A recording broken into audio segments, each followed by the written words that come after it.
माँ बाप सब कुछ अच्छा देख सुनकर बेटी की शादी करते हैं। अपनी फूल सी बेटी को दूसरों को सौंपते वक्त उनके हाथ कांपते हैं।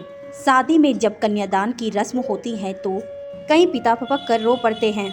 वो अपने कलेजे के टुकड़े को इस विश्वास के साथ ससुराल वालों को सौंपते हैं कि अब वह उनके घर की सदस्य हो गई है, अब वो उनका ख्याल रखेंगे।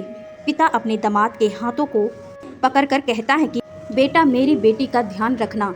शादी के बाद कुछ दिनों तक तो सब सही रहता है, मगर धीरे धीरे कुछ लड़कों की सच्चाई सामने आने लगती है। उनके अंदर प्रीत श्रद्धा का भाव दिखने लगता है। वो पत्नी पर पूरा अधिकार समझते हैं।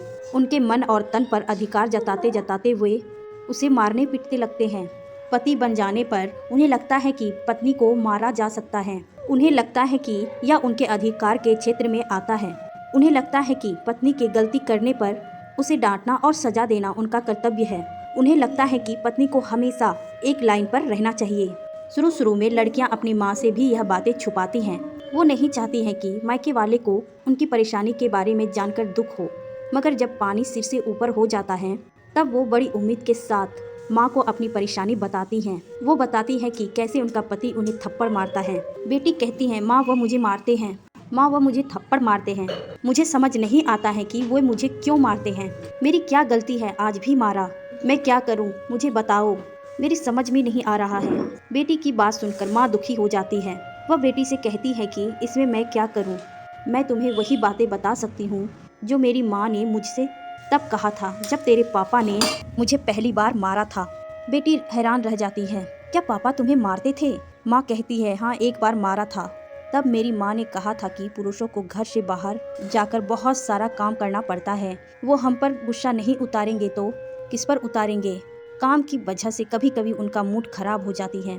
शादी के बाद यह सब तो औरतों के साथ होता ही है। ये सब बर्दाश्त करना पड़ता है। गृहस्थी संभालना इतना आसान थोड़ी है।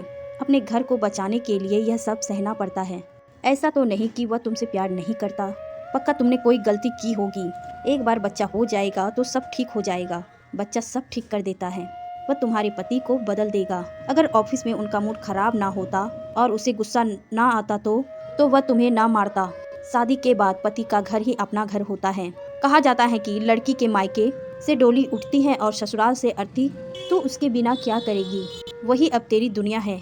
ये सब हर महिला को सहना पड़ता है। धीरे धीरे इसकी आदत पड़ जाएगी और एक दिन सब ठीक हो जाएगा। कुल मिलाकर पहले महिलाओं की यही कोशिश रहती थी कि बेटी का घर टूटने से बचा रहे, भले ही वह घर में कुटती रहे।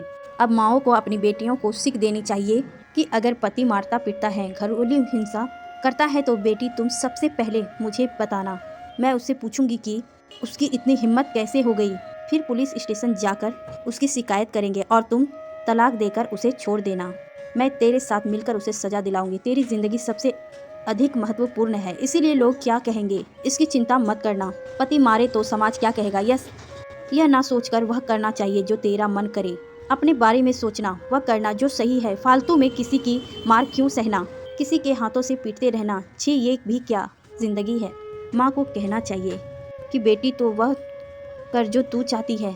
जिंदगी में आगे बढ़, हम हमेशा तेरे साथ हैं। बुरी शादी में रहने से अच्छा है कि तू अकेले रहकर अपनी ज़िंदगी खुशी खुशी बिता।